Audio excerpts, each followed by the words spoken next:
All right, welcome to the deep dive. We've got something pretty interesting to unpack today. Yeah, this one is unique, to say the least. Definitely. So we've got these excerpts from a White House cabinet meeting. With President Trump Right? and Elon Musk. That's right. Live Now from FX on YouTube captured the whole thing. And, you reached out to us, Yeah. curious about, well, what are their priorities? What insights came out of this? And that's what we're going to do. We're going to dive in. Dive deep. It's a bit of a rabbit hole. It is. So much ground covered. Yeah. What struck me right off the bat is just the sheer number of areas they touch on. It's like a whirlwind tour of their agenda. Absolutely. It went all over the place, but you can see some very clear themes. Cutting government waste, for one. Yeah. And they weren't mincing words about fraud either. Not at all. Bringing manufacturing and jobs back to the U.S. was another big one. Automotive, semiconductors, pharmaceuticals.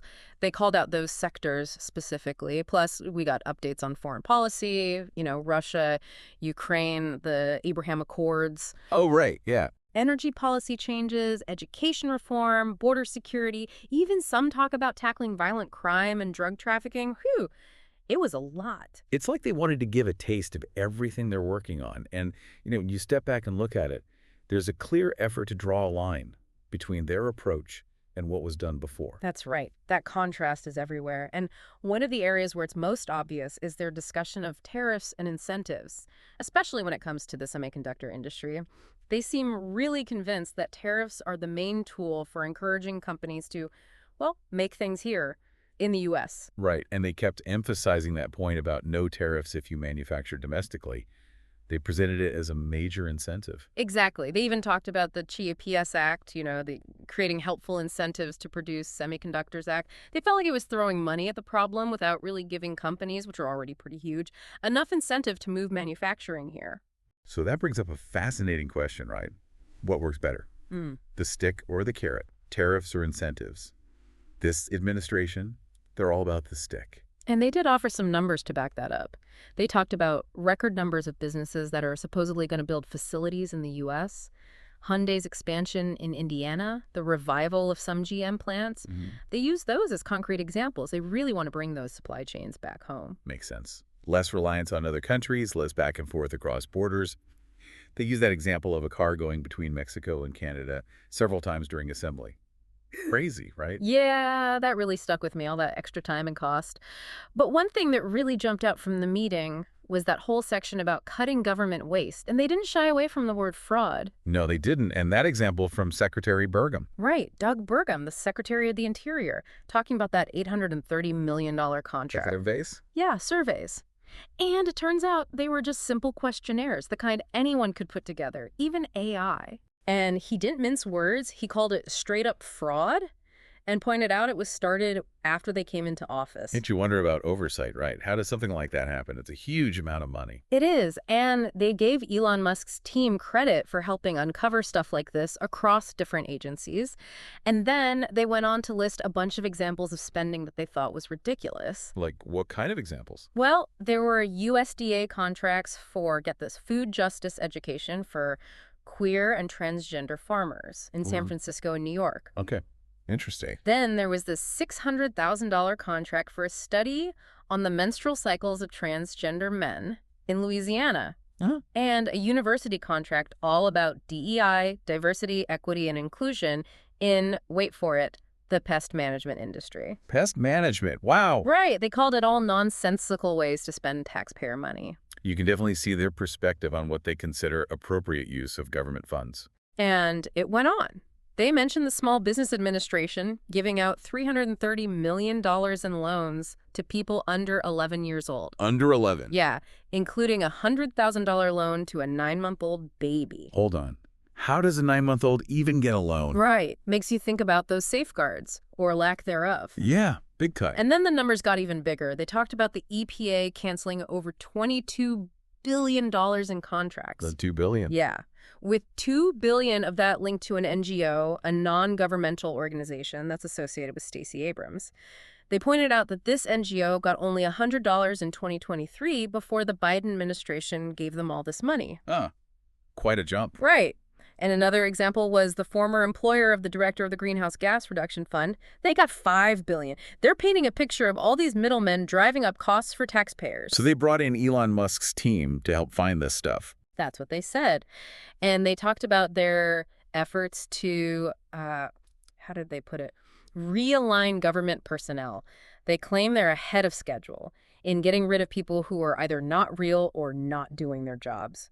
It seems like they're really focused on cleaning house, especially with all these potentially fraudulent contracts they're finding. Sounds like a massive undertaking. It does. We also heard from Doug Collins about the Department of Veterans Affairs. Oh, right. He talked about how huge it is, bigger than the active duty army, and how they didn't even have a working HR system when they took over. They had to create an organizational chart from scratch just to figure out who worked where. Wow. Starting from zero like that. Yeah. It's wild. They want to make sure the right people are in the right places to take care of veterans. They even suggested that maybe those backlogs in the past weren't just because of lack of money or staff, but because the organization itself was messed up. That makes sense. You can throw money at a problem, but if the structure's not there, it won't help much. Exactly. Then they moved on to energy policy. Chris talked about undoing the Biden administration's energy policies, said they drove up costs and hurt production. They want to, as they put it, be better stewards of taxpayer dollars. And they used Puerto Rico as an example. Puerto Rico? How so? Well, they claim that billions of dollars meant for fixing the power grid there weren't spent because they were pushing for wind and solar instead of what they called more practical solutions. They framed it as putting politics ahead of people's needs. So a clear critique of the focus on renewables there. Definitely. And then they dropped this interesting tidbit. April 2nd is going to be called American Liberation Day. American Liberation Day. What's that about? It's supposed to mark this shift where the rest of the world will, supposedly, treat America with more respect thanks to their new trade policies. They even mentioned something called an External Revenue Service. External Revenue Service. I haven't heard of that. Yeah, me neither. The idea, as far as I can tell, is to bring in more money from overseas and maybe even lower taxes here at home. It's a pretty bold idea. Very interesting. Definitely need to see how that plays out. For sure. And then they got into education. Linda talked about a big cut to the Department of Education's budget, a 50% cut. 50%? That's a big chunk. It is. And their plan is to give control over education back to the states. Local control, parental involvement, that's their focus. They want to see those states that are at the bottom of the rankings, even though they spend a lot per student, do better. They also talk a lot about focusing education on things like engineering and science, preparing future generations, they said. Yeah, that focus on STEM fields comes up a lot. It does. And get this, they mentioned the SBA, the Small Business Administration, maybe taking over student loans. Wait, really? The SBA handling student loans? That's what they said. And Bobby, they said he'd be in charge of the medical aspects of education. It's a bit of a head scratcher, honestly. Shifting responsibilities around. Yeah. Interesting. Yeah. And healthcare restructuring was also on the table. They talked about big increases in spending and staff at HHS, the Department of Health and Human Services under Biden. Right. And they said healthcare quality went down at the same time. They're working with Elon Musk's health initiatives, trying to cut out redundancies, streamline things, and focus on what they called gold standard science, putting money towards scientists and patients, not administrators. That focus on reducing bureaucracy in healthcare, it's a common theme. And bringing in someone like Elon Musk from outside the traditional system could shake things up. That seems to be the idea. Border security, as you might expect, was a big topic. The secretary said they have almost complete control of the border now. Almost complete. Like 99, 100%, they claimed, and a 50% increase in deportations just in the last few weeks. They want to remove people who, in their words, don't belong here, and send a message that illegal immigration won't be tolerated. They talked about working with El Salvador, Colombia, Mexico. Wow. So a very strong emphasis on enforcement. Definitely. And they claimed record-breaking drug seizures, especially fentanyl, by the Coast Guard. They're moving ships around, getting new icebreakers. They even pointed to a big drop in the number of people at this one border crossing as proof that their policies are working. So a multi-pronged approach. Enforcement, collaboration, trying to cut off the supply. That's the picture they're painting. They also talked about going after dangerous criminals, people with murder convictions, that sort of thing. They mentioned some recent removals from Boston specifically. Then they moved on to fraud and violent crime. Attorney General PMS talked about all the fraud they've uncovered, again crediting Elon Musk's team for helping. They really are relying on him for a lot. It seems that way. They've got this internal task force now to prosecute everyone involved, and she emphasized the death penalty being back in play at the federal level for violent criminals. Okay. And she said all the U.S. attorneys are committed to going after drug dealers with everything they've got. So tough on crime stance across the board, it sounds like. Right. Absolutely. Someone asked how the states would handle those education reforms. Right, right. They said they'd send student records and stuff to the states that want to manage their own education. They specifically mentioned Iowa and Indiana, and they assured everyone that teachers would be taken care of, union or no union. They expect things to change quickly and drastically. A lot of moving pieces there. It'll be interesting to see how smoothly that actually goes. No kidding. Yeah. Then Marco talked about Russia and Ukraine. He doesn't think there's a military solution, says they need to negotiate. And of course, he thinks President Trump is the only one who can get both sides to the table. They said there are teams already in Saudi Arabia for meetings. Interesting. He said Americans should be proud of the president's efforts to stop the conflict. They even said they've got this rare earth minerals deal with Ukraine ready to be signed. He brought up the money the U.S. is spending compared to Europe, which is giving loans, not aid. And he repeated that the main goal is to stop people from dying. Humanitarian aspect. Right. And then, get this, he mentioned that they might be talking about the U.S. actually taking ownership of the Zaporizhia nuclear power plant. Whoa, really? That's a huge deal. It is. Talk about geopolitical implications. Yeah, there's a massive can of worms. No kidding. Then JD talked about the Abraham Accords. He said that stalled under the previous administration, but that now there's a real push to expand them.